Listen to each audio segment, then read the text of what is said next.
आते थे तो इतना भला बुरा वो शिष्या को कहते थे लो उसका कोई जवाब नहीं है। जब जाले चर्चा में जब उनकर धर्म पत्नी तो होने से पी के करत रे क्या बोल रे चर्चा करत हो कि खर्चा करत है रे ना हम चर्चा करत नहीं मार के पुट्ठा फाड़ देबो तो फिर हमारा से खराब कोई ना। तो देखी कैसे उस शिष्या बहन का हाथ में बाबा से गुहार लगा के बोल शंकर भगवान की अरे दरुआ के पियल का भोला छोड़ाई देता हो दरुआ के पियल का भोला छोड़ाई देता हो बिया मारो जगरिया मारे मारी के मथवा फोड़े शिवजी मारी के मथवा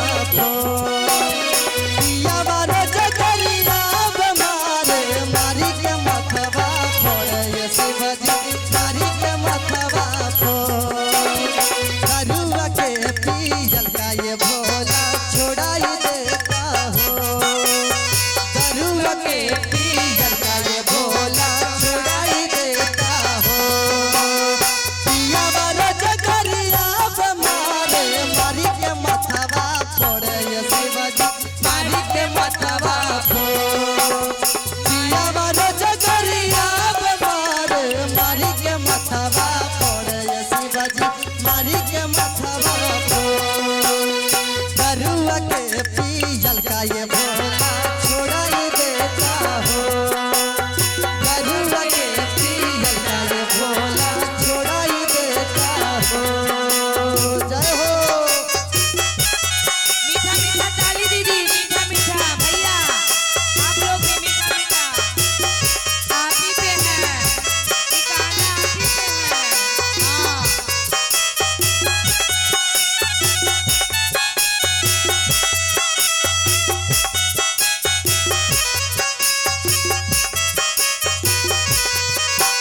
बोल सच्चे दरबार की जय हो।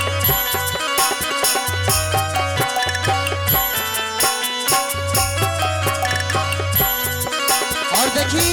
उस शिष्या बहन कैसे सुशक्ति हुई रोती हुई जब उनका बाल बच्चा भूखल जब रोवत हुई तो देखी कैसे बाबा भोलेनाथ से शिव जी से गुहार लगावत हुई बबुआ बबुनी भूखल रोवे खाना वो ना हो बबुआ बबुनी भूखल रोवे खाना वो ना हो पियावा मोर का सही निकलल के करा से कहिए शिवजी के करा से हो पियावा मोर का सही निकलल के करा से कहिए शिवजी के करा से हो दरुआ के पियल का ये भोला छोड़ाई देता हो दरुआ के पियल का ये भोला छोड़ाई देता हो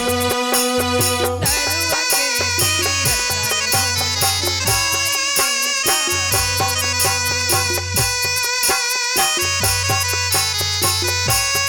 हेलो और देखिए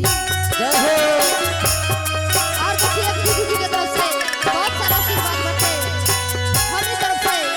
उनका बहुत बहुत धन्यवाद माता रानी उनकी झोली भरे रहे। जय हो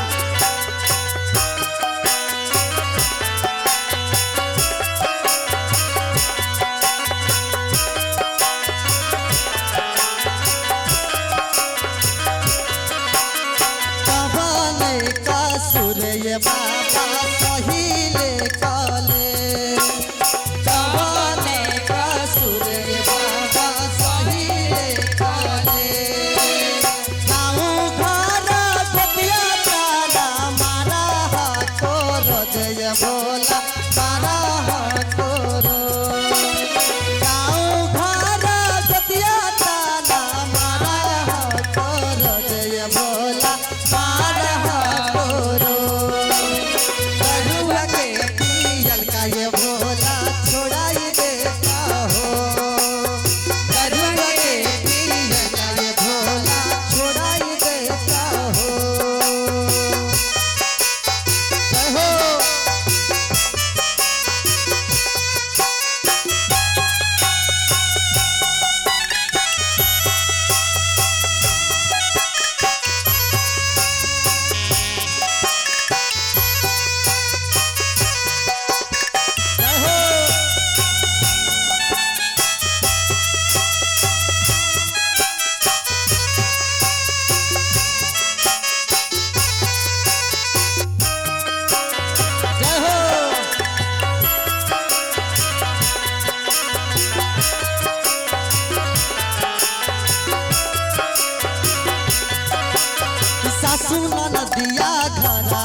पर दया कलहू भोला हमारो पे करिए शिवाजी हमारो पे हो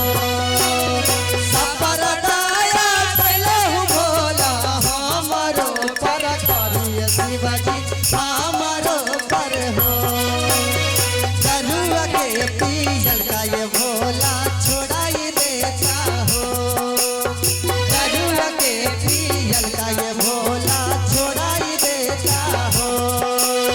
पिया मोर का सैयन कलल के करा से कहिए शिवाजी के करा से हो